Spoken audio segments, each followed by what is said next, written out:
What's up guys, this is Balázs from RacingBrick. We just finished watching Stranger Things Season 4. LEGO just released these two amazing retro sets, so everyone is in full 80s vibe. Now here's yet another set to jump on this hype train, the next brick-built iconic video game console, the 10306 Atari 2600. This video will be a detailed preview. I will use the super high resolution images and videos from the press pack to show you all the available details.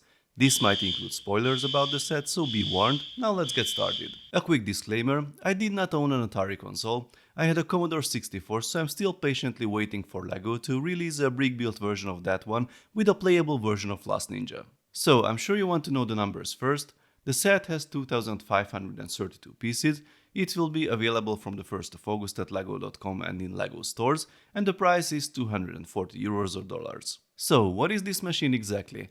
I'm sure a lot of you know, but let's sum it up quickly for everyone. Atari is an iconic company responsible for many milestones in the video game history. They created Pong in 1972, and as you see on the box of the set as well, we celebrate the company's 50th anniversary this year.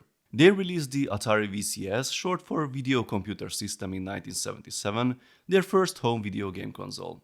This machine was later rebranded in 1982 to Atari 2600, and this third iteration was the model for the LEGO version. What do we get in the set?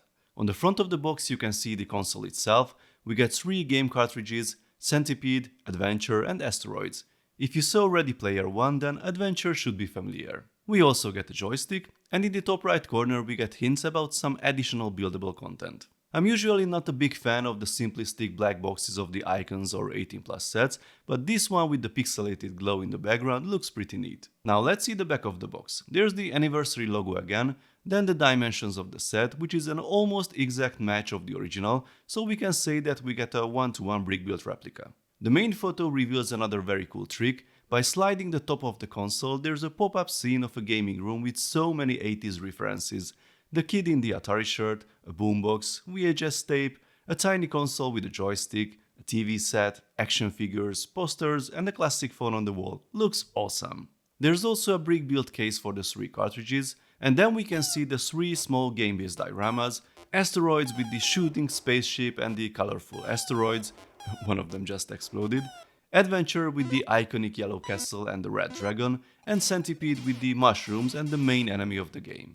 There are also some extra images at the bottom. The first one shows how the pop-up scene is revealed, then we get screenshots of the original games along with the cartridges and the mini dioramas, and as you can see the cartridges can be properly inserted in the console as well. We also get another shot of the joystick, and the circular tiles around the stick seem to be printed, which is pretty cool. Based on the box, by the way, we will get lots of printed pieces, but that is sort of expected from an 18+ set. The cartridges seem to have stickers though, but that might be a reference to the original ones. Here's another shot of the dioramas, and you can see the magical chalice in the castle that you have to find in the game. If it was not super obvious based on the builds, then I will tell you, the designer is Chris McVay, who did an amazing job and included some of his signature builds in the set.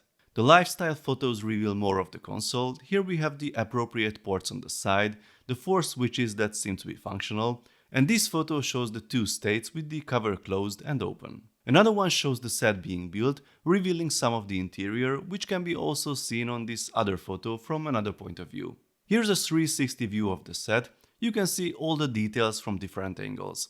If we pause and zoom in a little bit, we can see that the kid is playing Asteroids on a color TV. He was lucky to have such modern equipment already. The whole set looks very authentic, by the way. I love the brick-built representation of the wooden front. We have all the switches, labels in the correct colors. Everything is super accurate. So, what do you guys think about the set? Are these really the most iconic games for this console? Interestingly, these were definitely not the best-selling ones, but it's understandable why those like Pac-Man, Space Invaders or Donkey Kong were not included, as they were licensed from other companies. If you compare it to the LEGO Nintendo Entertainment System set, the price range and the piece count is very similar, but this one has more emphasis on the look and works more like a display piece with the dioramas. The Nintendo had more action with the playable Super Mario game in the TV set. Please let me know your thoughts in the comments. If you like this video, then please give it a thumbs up. I also suggest to subscribe with notifications, as more exciting LEGO videos are coming soon. See you next time, bye bye.